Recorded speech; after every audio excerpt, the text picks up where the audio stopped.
kalonger ay mga kalonger no. Dito tayo dito mga kalonger, nandito tayo ulit sa Kamatis Dugto mga kalonger. Kasi may iano ko sa inyo, may sasabihin ako sa inyo magandang balita mga kalonger. So nabisa na mga kalonger no, yung Taiwan bird ko mga kalonger.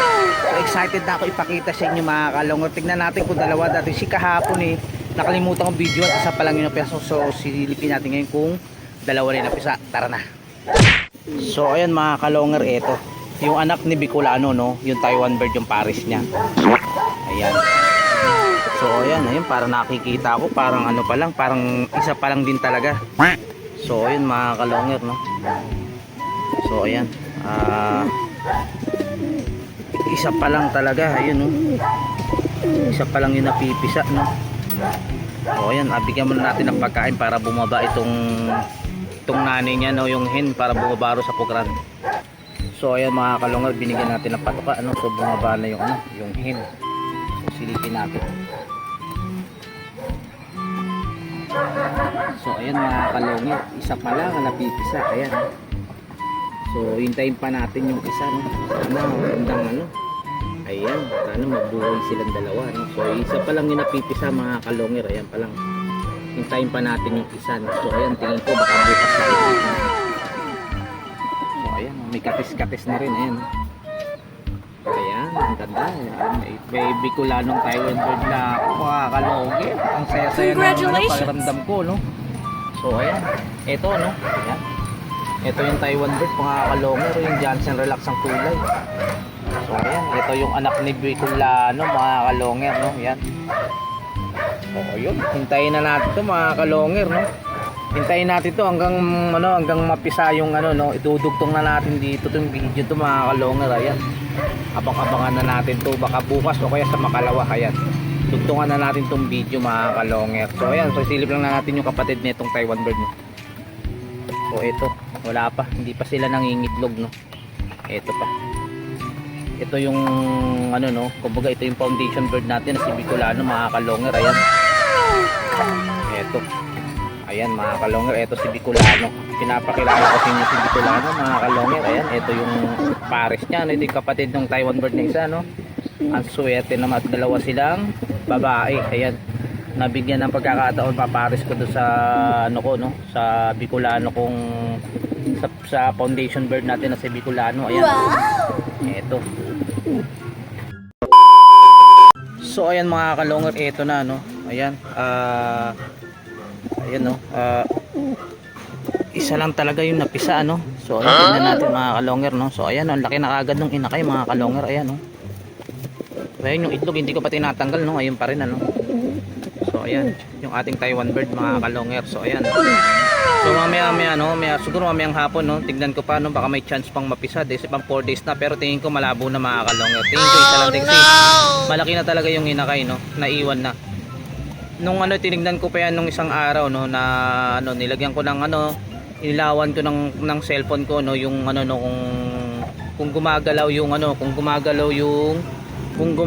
yung nandoon sa loob ng itlog sa shell mga kalonger, inilawan ko. So wala no, hindi gumagalaw. So ayan, kaya nag-iisa lang. So ayan yung Taiwan bird natin no, susubuan niya na yung anak niya.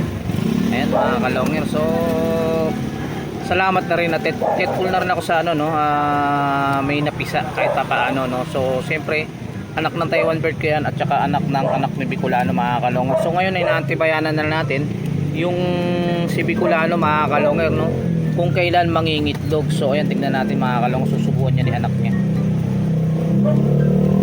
So ayan no. Kaya tingnan niyo yung mga ibon mga kalonger no, pag mag-alaga sila ng kanilang anak no, grabe rin yung protection nila sa anak nila. Tingnan niyo mga good job. Diba? Ayun yung anak niya no. So tingnan natin kung susubuan niya kasi hindi pa lumalabas yung tuka ng anak niya. Ayan.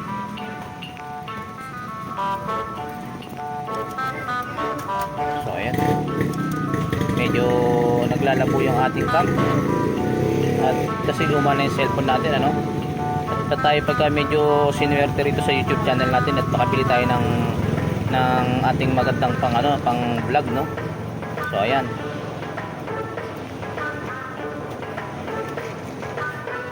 so ayan mga kalangor, ito na. Umarang naman ito si ano. So ayun mga kalongger, bumangang na yan, nung bumangang na si ano. Ayan mga kalongger, ayan, susubuan na. Ayan mga kalongger, nakita niyo sinusubuan na siya, oh. Ayan.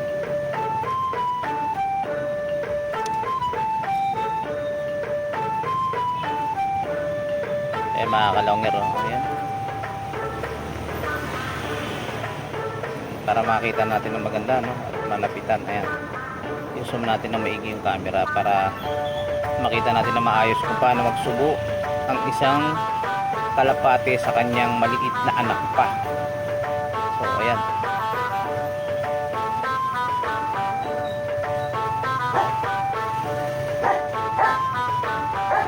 So ayan, hindi makapesto ng maayos.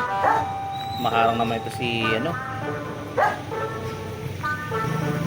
So ayan, hindi ano, no, mukhang busog pa yung ano, yung inakay. Ayaw sumubo. So ayan, silipin muna natin si Bicolano mga kalongger. 2,000 years later.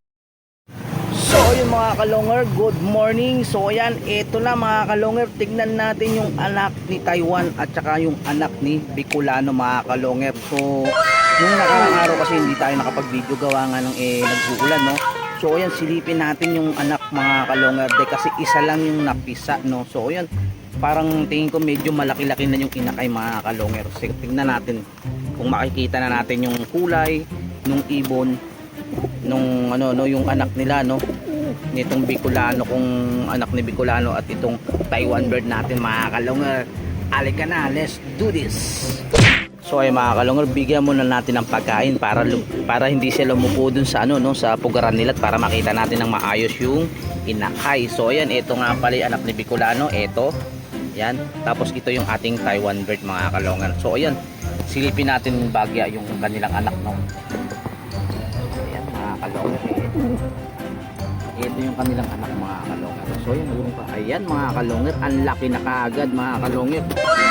3 days lang tayong hindi nakapag-video, ang laki bigla mga kalongger. Sus ko, parang magandang ano nito, oops. Parang ano ba to, purong puti, tapos meron ditong ano, yun mga kalongger, mukhang magandang lalabasan ng kulay nito. Hindi ko malaman, no, hindi ko pa masabi kung anong kulay ito, no. So yan, tingnan natin. Bibidyo natin ulit ito sa susunod mga kalongger. Abangan nyo lang itong mga ilalabas kong video, no. So ayan, ito ang laki na ng ibon mga kalongger, yung anak nga nila, no. So ayun, oh, ang laki na, oh, kagad, oh. Sayang, isa lang yung napisa mga kalongger. So ayan, at may maganda pa akong balita sa inyo mga kalongger. A few moments later. So ayun nga mga kalongger, no, yung maganda kong balita, no. So nangitlog na mga kalongger yung pares ni Bicolano na Taiwan bird, yung kapatid nung Taiwan bird kong isa na asawa ni Bicolano. So ayan, tara na, silipin na natin. So ayan mga kalongger, ito na, no. Ayan, ito si ating Bicolano mga kalongger. Ayan, ang laking ibon. Tapos ito yung Taiwan bird, ayan na. So ayan mga kalongger, may isa na silang itlog. Ayan, no. Talaga mga kalongger, ang kaabang-abang natin, no, ang ating Taiwan bird, tapos si Bicolano mga kalongger, no. So ayan, abangan na natin to mga kalongger, tara na.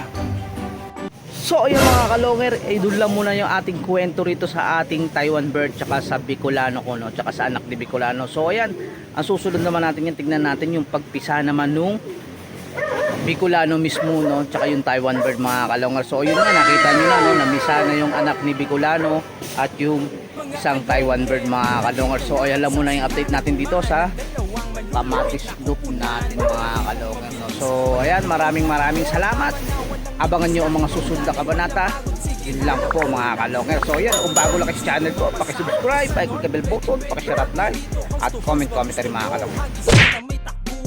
Sa channel na to, nyo iyan masisilayan. Mga mananakbo na napakatulin talaga. Sa sobrang bilis nila, di na mahagip ng kamera. May mga ibon naman na malulupit paghabol, at may ibong magaling lang kapag hangin ay pabor. Putok ulo, liig tama pag sinubukang lumaban. Yan ang laging sinasabi kapag silip na ang laban. Ngunit kahit madalas man kayong nagkakantsawan, lagi nyong tatandaan na ibon lang ang magkalaban. Mga kalongger, halika na at manood.